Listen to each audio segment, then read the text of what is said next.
Hello, and thank you for joining us for Moss Talks, where we have more conversations and more culture. I'm Joel, co-founder and creative director for Moss Magazine. And I'm Sydney, co-founder and editorial director for Moss Magazine. Sydney, I've been recently interested with DJs. I'm interested because I want to know, I know they practice, like there has to be some level of practice, but like, do they plan their sets? Do they have this all just like, it's just one long track and they just make it seem like it's coming up? Or is there like, I want to know the lore. Well, why don't you share with the people about one of your interests and hobbies? You have a DJ deck somewhere in that room. I do have a DJ deck, but I'm not a DJ. You're not, but it's a hobby, like you're practicing, you're learning. I am learning to be a DJ, but it's all just like it's a lot to navigate because for DJs, from what I've learned, is that they have to have those stems, which are the different parts of the song, like the drums, the guitar, the bass, the voice, the piano, all these different things in different pieces, Do so you they know can how layer. they get those? Um, I think there's certain websites you can go on. Most of them you have to buy it because obviously it's like popular song, like you have to buy it. There's software you can use to get the stems, like to kind of like separate it on your own. That won't be perfect, but you can. But yeah, there's a lot into it. But then another thing with DJs too is the visuals. The visuals behind DJs, that's one thing that needs to be worked on. That's one thing I need. Like how you go to have people be at a Tornado's concert and you have visuals.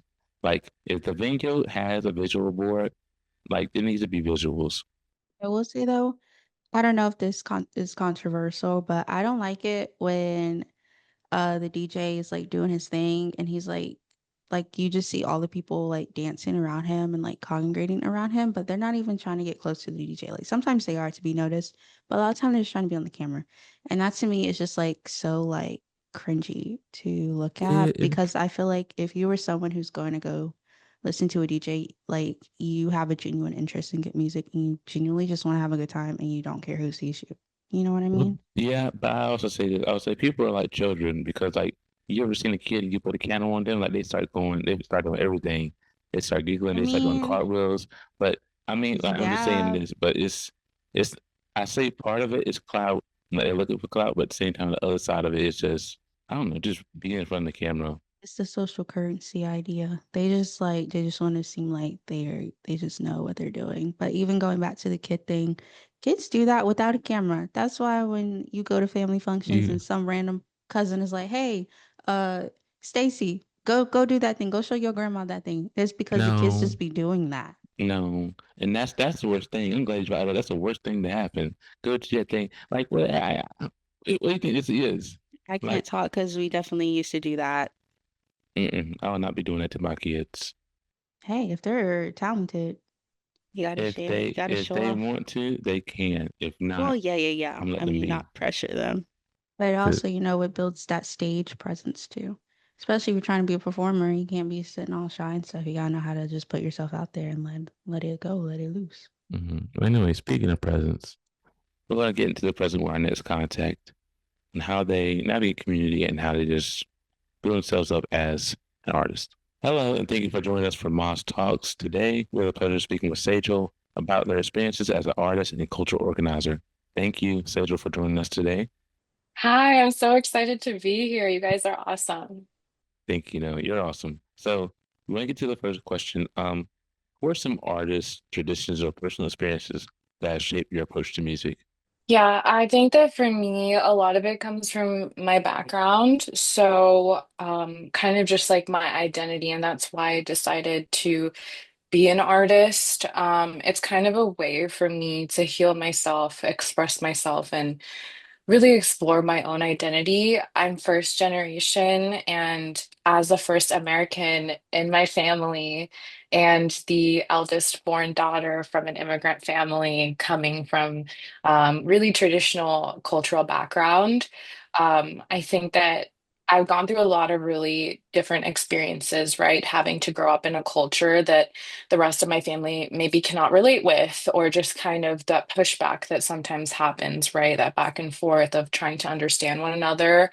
Because I needed kind of to rely on myself for certain things. And there were certain things that, my family couldn't help me with, or I couldn't go through with in my own life, just growing up around people who didn't look like me or have similar experiences to me. A way that I found for how to kind of parent myself and go through this myself was music and creating. And I would love to write. So I think that kind of evolved into songwriting, and then that evolved into me being a musician. And also, as a Carnatic trained vocalist, that's a traditional style of vocal performance that is practiced in South India, and I'm South Indian ethnically. And so that was kind of a way for me to connect my ethnic background with a way to express, all the written word that I do and kind of make it all one harmonized piece of me expressing myself and kind of growing and really, going through life with my own support, like kind of parenting myself in a way. So you said you're a musician. What instruments do you play? So I grew up playing violin when I was 6 years old, and then I actually ended up learning how to play all of the stringed instruments in that family. So violin, viola, cello, double bass, the stand-up bass. Viola is actually my favorite instrument and mine of choice. I sampled it in one of the songs that I've released. So I don't think anyone has ever sampled a viola before in like a beat, but I did that because I was like, I feel like it's me, like I have to be a little different in everything I do. And so I would say viola is like my instrument of choice. And I played that going all the way through my schooling years into college, and even as post grad, like I was in the San Francisco Civic Symphony. And I just kind of translated that into contemporary music and the kind of things that I do. And I also started to pick up guitar as well because I feel like it's so fun for the audience when I'm performing, and I pull out, like, I have the guitar, they expect the guitar, but then I pull out the viola and they're like, whoa. They're like, I no, love not it. two instruments. We're trying to get used to one. They're like, what is that big violin? I love it. That's actually so cool because you don't like you wouldn't normally see that. So I love that you also like you're bringing a piece of yourself into your music because obviously it's your music, but like just in an extra special way. That I think is really cool. And who knows, you might start a new sound, a new trend with that sample. So you're also the founder of Undefined. So can you tell us what inspired you to create this platform? Definitely. I think Undefined kind of started as something that was a symbol to me and myself. Again, just going back to my exploration with identity, and really becoming who I am today. I feel like I've never felt in any box. Like I hated to confine myself to, you know, what genre I am or like who I identify with, like as a person, as a culture. Like I don't want to confine myself. So I just found myself leaning more and more towards someone that is boundless, someone that's infinite. And I think true creativity, when you put it in a box and you try to think of it in this capitalist sense of like, how can we market it? How can we brand this? Like what label are you going to put on this and hashtags are you going to use? Like when you think of it that way, it just diminishes what it is. And I think that kind of developed more and more as undefined. And I have a technical background. I studied computer science and I work in tech. And so math and just seeing the world through these patterns and logic really, really shaped the way that I think. And it's something that like I literally have the undefined symbol like tattooed on me in Sanskrit, because it's just a reminder to always create boundlessly and nothing defines you. And by having no labels on you, you actually have so much more potential. And I saw that kind of building this really great foundation because I'm not the only one that thinks this way. I think so many other creatives are really fed up with being told they have to either push this narrative of, look at me, like I'm like, the first like generation person to do. You shouldn't have to like say all these labels and try to like get people to see you a certain way in order to achieve success. I believe it should be completely boundless. It should be based on your potential and what you want to do with your life. And you shouldn't be forced to be in these boxes. More and more people resonated with what I was doing. And I decided that I've never seen any event for this or any space for people who are like me, where, they might not feel safe being their true selves and they have to wear these different hats in these different situations. So I decided to found a music festival. Music festival is called Rosewater.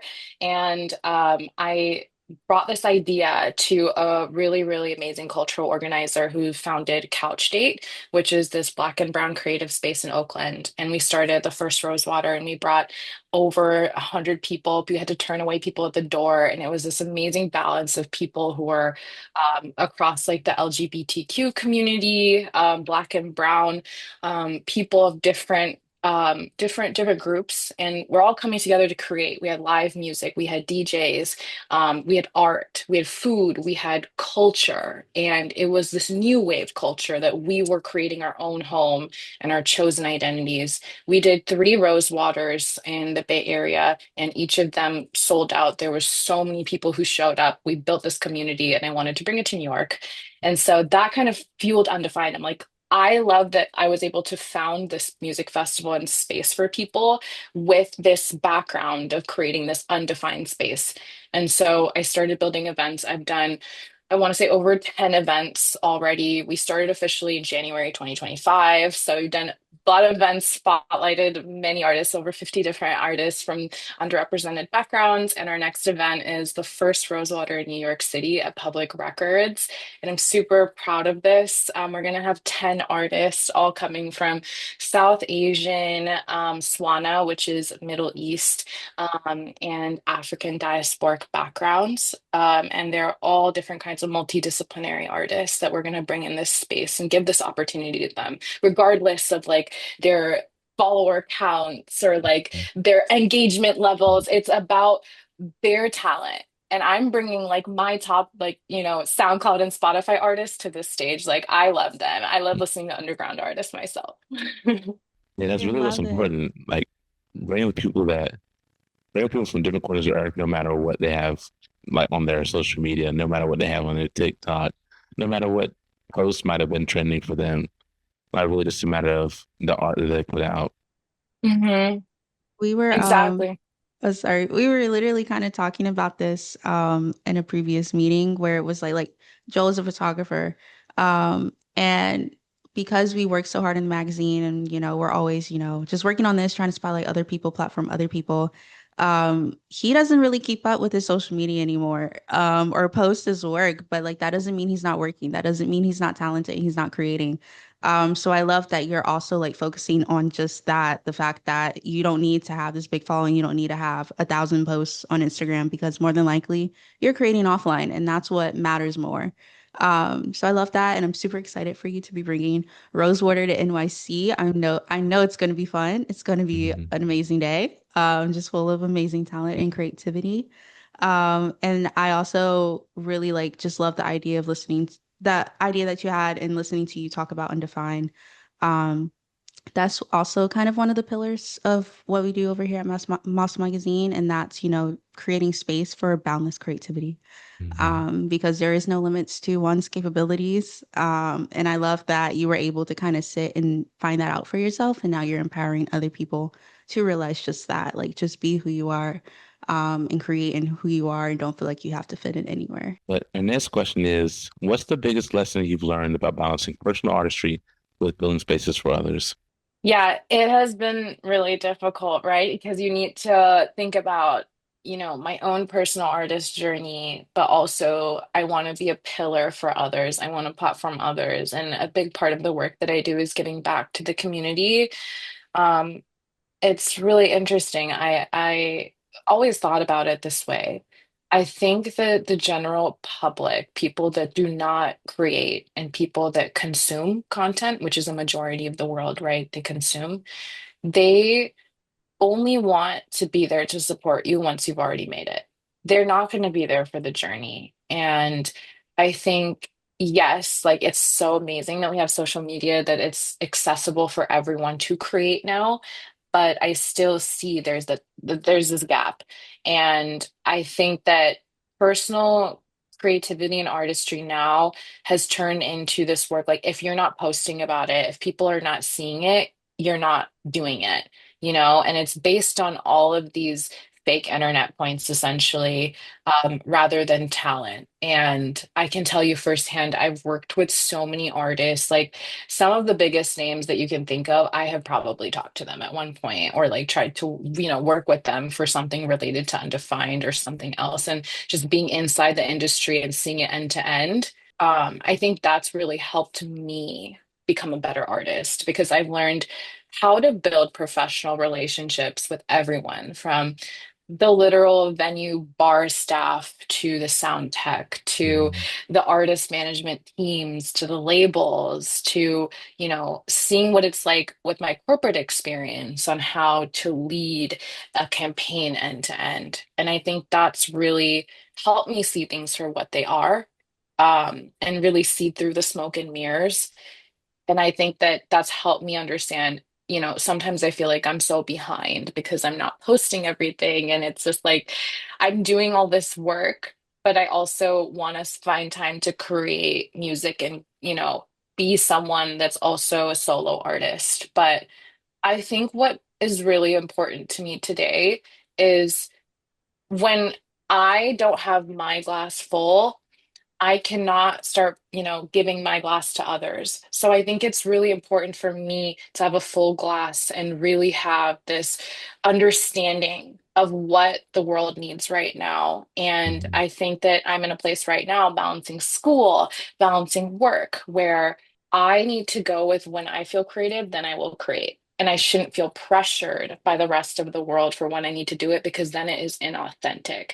And those who are in that headspace right now, I want to give them the platforms to do that because I know that I can provide them that using my skill set. And so that's kind of how I balance it. And I'm inspired from them, me giving them opportunities to headline at this festival that I've built for them. And seeing the joy that it brings them, the community that it creates, that inspires me to create myself, and I think that's why I love to do it because I think things like me being an independent artist and planning my own tour, like I was able to do this because of the relationships that I've made through the industry, providing platforms for others. So it kind of does feed into each other a little bit. And I think the most important thing is not to pressure it because authenticity is everything to me. We might have talked about this in a recent interview, Sydney, but there's this thing where basically, like how you said, you don't give out to people if you're not filled up, your cup's not full.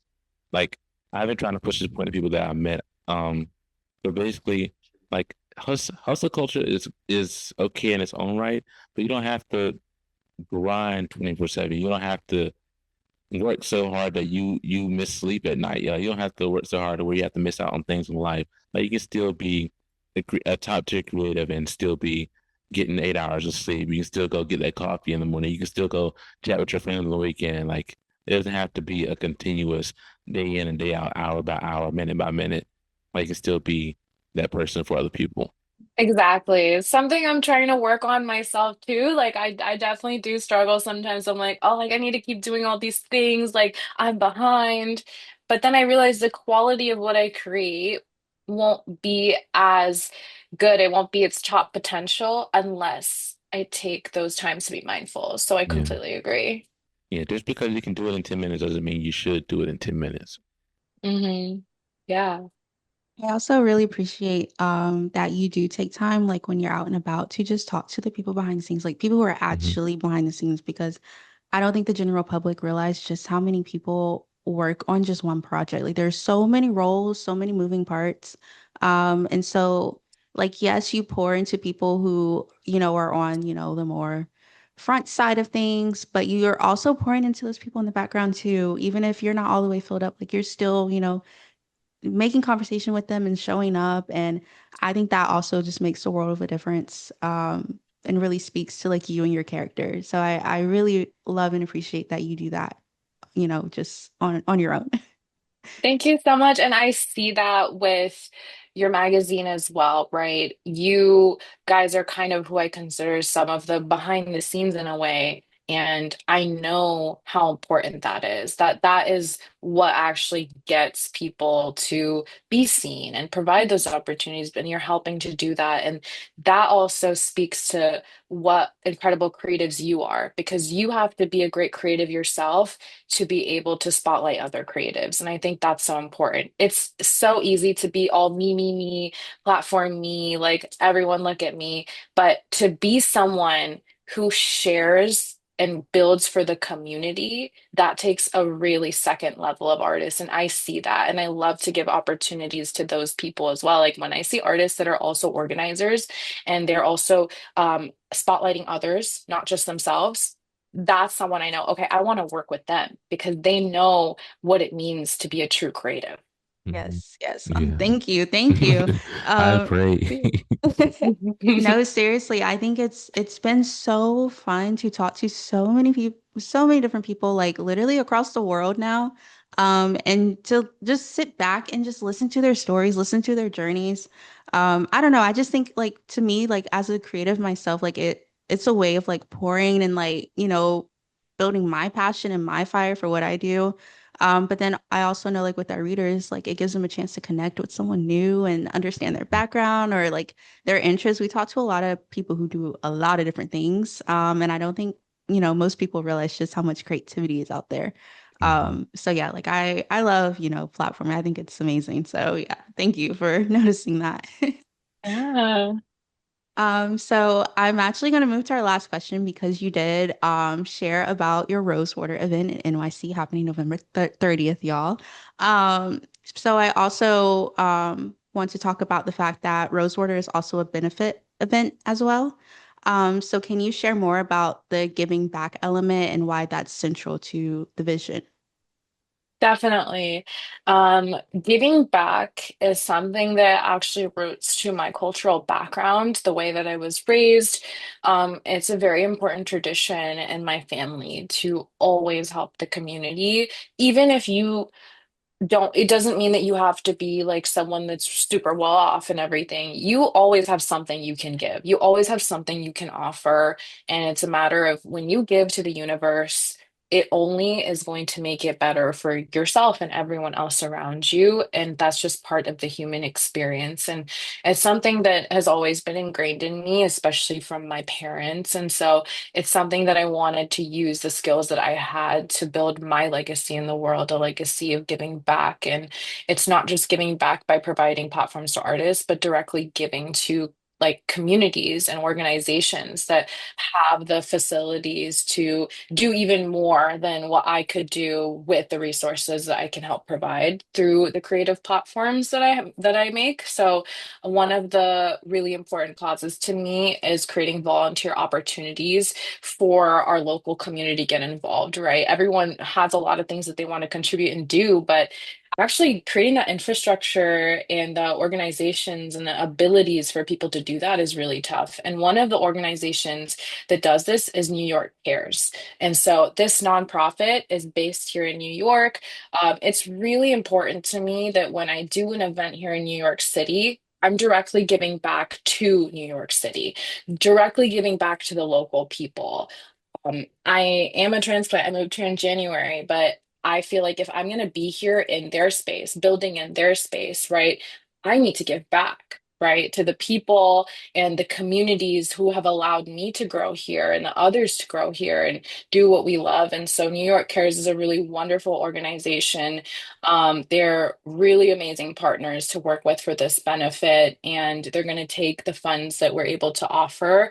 We're giving a percentage of the profits to them, and they're going to take that and build these volunteer opportunities for more and more New Yorkers to get involved and give back. They have everything from helping with, local public schools, youth programs, to cleanups around the city.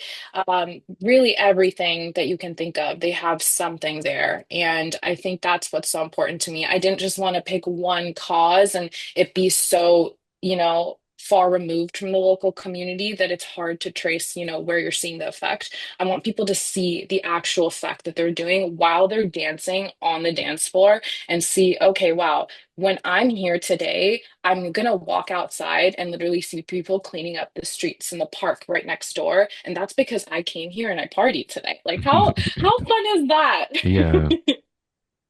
I love it. That's amazing. And I honestly I love the fact that, like you mentioned, like you just moved to New York. But although like you're new to the area, you're already giving back and you're recognizing, I am taking up space here, but I want to make it better. And I love that you're bringing something that you grew up with you too. I Mhm. feel like a lot of people, especially like creatives who like move to like New York or California, they move out and away from where they grew up. They kind of lose themselves a little bit and like kind of, lose like their culture and like where they came from and just, become the thing that they are where they're at. So I love that you are like, you know who you are and you're bringing that with you, and you're spreading it across the city. And I really appreciate that, just, as a creative, that you're not, losing yourself in the big city. So it's really cool. Thank you so much. I'm gonna move on to our next part, which is our quick fire. Basically, I'm gonna ask you a question, and the first word that comes to your mind is that's gonna be your answer, okay? Yes, sounds good. So a song that's been on repeat. Oh my God. So actually the song that's been on repeat for me is um I think it's called Lover Girl by LaVey. I'm Mhm. so obsessed with it. I hope that's how you say her name, but I have been loving everything she's been putting out lately. I'm so inspired by her and her energy. What's a dream venue to DJ at? So I'm actually going to DJ at my dream venue. Hey. That's where Rosewater is. So it's a public records, and that's a venue that I fell in love with the instant I learned about it. It's a hi-fi sound system. They built custom speakers. It's absolutely gorgeous, and it's a fully vegan venue. And I'm someone that's embraces like vegan vegetarianism throughout my whole life. It's part of my culture. So it kind of brings everything together. And I'm really happy that, Rosewater is going to really bring it all together. Sounds amazing. What was the first time you performed for an audience? The first time I ever performed was actually in San Francisco. That's where I first started performing. And it was at a yoga studio for like a kind of like a Sofar Sounds type intimate performance. And it was the first time I literally put a band together a few days before the performance. And we played through my originals. And it was my first time. And I was like the headliner or whatever. And it was super fun that people actually like listen to my music and like knew me from like Spotify because it tells you when you have an event. Mhm. And they're like, "That's the first time it ever happened." So people did come because they're like, "Wait, what?" And then I was just like so happy to see that. And that's when I learned that I actually love doing this. Not because of the attention that I get, but because it brings people together who actually resonate with what I do. And I love that. So what city inspires you creatively? New York. I love New York City. I feel like I've gotten to meet so many wonderful people here who inspire me every day.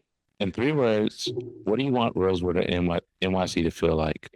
Home, home and warmth and belonging. It's Mhm. super, super important to me. New York is a city of so many different kinds of people. It's so diverse. Everyone is here for a different reason. Even if they grew up here, even if they're from here, everyone has a different reason why they're here and what they're trying to accomplish and make of themselves. And New York is such a great, it's just a great way to think of America as a whole, I think. America is a country of immigrants and beautiful, diverse backgrounds, and everyone came here like seeking some kind of dream. And I think that when you bring all these different beautiful people and cultures together, you feel like the part that's missing is, where we originally came from, right? What does that mean? Like, who actually are we? What is our background, our roots? And that's what Rosewater is about. It's about those roots and about finding that new home. So that's what it's for. Love it. Mhm. I'm so excited for you and Rosewater. I know it's gonna be wonderful, so I don't even have to hope that it is. It will be. And I Mhm. can't wait to see, all the posts and all the content that you capture from it. We will be following. And so yeah, I know it's gonna be an amazing night, and I'm just so happy and excited for you because this is a big deal, like seriously. So I hope Yeah. you're just soaking in it. Thank you so much. It's been so wonderful talking to you, Joel, Sydney. You guys are so, so inspiring. And I'm really happy that we got a chance to have an amazing conversation today. No, us Yes. too, for real. Y'all, go listen to Sejal's music. Go tap in Rosewood NYC. Go tap in Undefined. Please, like we say every time, like, post, subscribe, repost, comment, do all the things that Instagram lets you do all the things YouTube lets you do all the things Spotify, music, SoundCloud let you do. So please support and go look out for her, please.